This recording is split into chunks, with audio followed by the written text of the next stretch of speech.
No Alô Mundo de hoje, nós vamos falar sobre uma pesquisa da Organização Mundial da Saúde que diz que em 2050, cerca de 30% da população brasileira terá mais de 60 anos de idade. Se você pensou em sair de frente da televisão porque acha que não tem nada a ver com isso, espera um pouquinho, porque o idoso de amanhã vai depender das escolhas que fizermos hoje.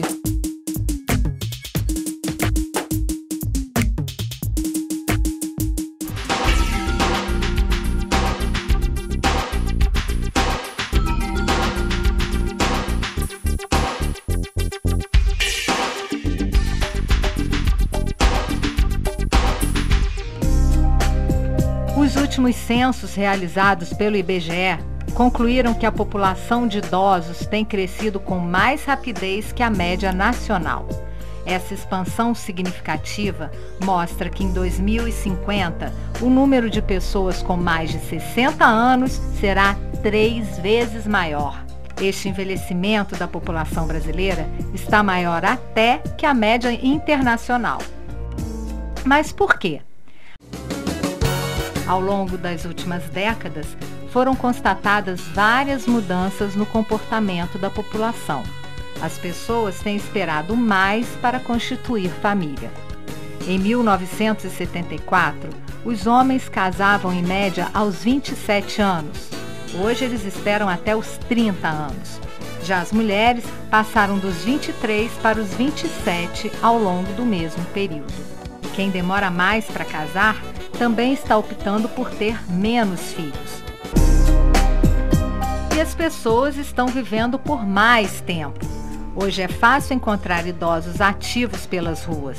A expectativa de vida de um brasileiro já está beirando os 80 anos. Essa não é uma realidade exclusiva do Brasil. A grande diferença está no fato de que nos países europeus houve uma mudança nas condições de saúde, permitindo que as pessoas tivessem melhor qualidade de vida, o que ainda não aconteceu por aqui. Eu acho que um grande problema com o direcionamento das políticas públicas em saúde para todas as populações, não é diferente com os idosos, é essa lógica biologicista, essa lógica fragmentada do todo, do nosso sistema, da nossa vida, né? Que entende saúde para a população idosa fazer durante um mês no ano, outubro rosa, novembro azul, e achar que dessa forma estamos cuidando da saúde dos idosos. Se observarmos as determinantes sociais de saúde, nós vamos rapidamente perceber que a saúde ela não está desvinculada dos outros processos sociais. A saúde não pode, independente de ser para o idoso, para a criança, para o homem, para a mulher, a saúde não pode ser dissociada de outros componentes sociais, de outras áreas do conhecimento. Saúde não pode estar dissociada de maneira alguma de saneamento, como também não pode estar dissociada do lazer. Não há espaços para lazer. Esse espaço não foi pensado para o idoso. Os espaços associativos que nós temos, eles não atendem às questões de gênero, porque a maioria dos homens, estudos comprovam que eles não frequentam espaços associativos. É preciso buscar esses homens onde eles estão, né? A gente sabe que o câncer de próstata é um dos tipos de câncer que mais matam os homens idosos. Então não é somente fazendo campanhas pontuais, uma vez por mês, que a gente vai de fato tratar da saúde do idoso. As determinantes sociais de saúde abrangem fatores psicológicos, fatores afetivos, estar perto de quem se gosta, é algo importantíssimo para a saúde. Ter acesso a lazer, ter acesso a atividades cognitivas que permitam que o idoso continue aprendendo, se integrando, interagindo com essa sociedade excludente, porque é uma sociedade cibernética que exclui aqueles que nasceram nesse período de transição. Então, eu não vejo políticas públicas que atendam a essas demandas. Penso que a gente está muito aquém de países como o Canadá, onde a gente vê, de fato, um equilíbrio entre esses aspectos que a OMS propõe, utópicos, mas propostos com muita propriedade, realmente. Pleno estado de bem-estar físico, social e mental. Eu acho que a cidade hoje não tem acessibilidade. A gente vê ônibus, né? As praças, até as praças que a gente leva os nossos idosos para passear, a gente tem grande dificuldade. Shoppings, entendeu? Alguns prédios, tem idoso que tem que ir a alguns prédios para resolver algum problema pessoal dele. Então a gente tem grande dificuldade na acessibilidade hoje.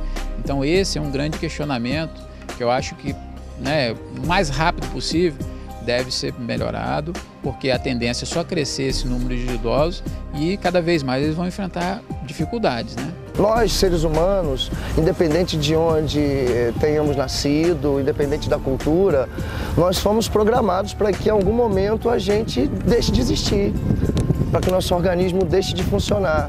E apesar de termos, alguns estudiosos falam que de entre 7 e 8 anos em média, termos todas as nossas células, todas elas renovadas, o nosso padrão genético, né, ele está programado para em algum momento deixar de funcionar. E eu penso que, independente das questões culturais, envelhecimento, esse é um marco, isso é inegável. Tudo que se tem aí em termos de cultura ocidental, na tentativa de retardar esse processo ou de negar esse processo que é natural, tem, assim, a princípio falhado. A gente vê o tempo todo, todas as semanas, revistas com novas propostas de rejuvenescimento milagrosas, e a pergunta que não quer calar é se a proposta da semana passada era miraculosa, por que nessa semana temos uma outra nova? O milagre da semana passada não funciona mais essa semana? A verdade é que esse é um processo que é inevitável e, independente dessa questão biológica, eu acho que o problema mais sério quanto ao envelhecimento é a negação do envelhecimento, e essa é uma marca do Ocidente muito clara quando nos dizem que o tempo todo temos que trocar as coisas velhas por novas, e isso gera um senso comum de que envelhecer é ruim, e quanto mais eu retardar esse processo, melhor. No Brasil, quase 80% dos idosos recebem benefícios da Previdência Social. Mais de 60% têm aposentadoria ou pensão como principal renda. E 27% ainda estão inseridos no mercado de trabalho. E as famílias estão preparadas para lidar com essa nova realidade? Veja no próximo bloco.